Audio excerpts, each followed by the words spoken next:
So, I'll show you the quickest way to check this out. The customer said that he did spray some starter fluid in here. It acted like it wanted to crank, but it didn't turn on. So this is what we did here. First, we took the cover off, two 10mm bolts. After we took the cover off, this is going to be the fuel rail. You know that because the fuel rail connects to the fuel injectors. If you squeeze this tab, you can pull off the fuel line. Get your water bottle, set your fuel line inside your water bottle.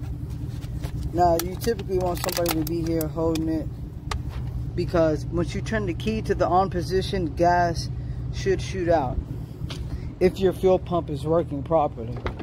So I'll show you. You don't even have to turn your key up to the start position to where you're actually cranking it. You can just turn it to the on right here. But in this case, we'll go ahead and try to start it.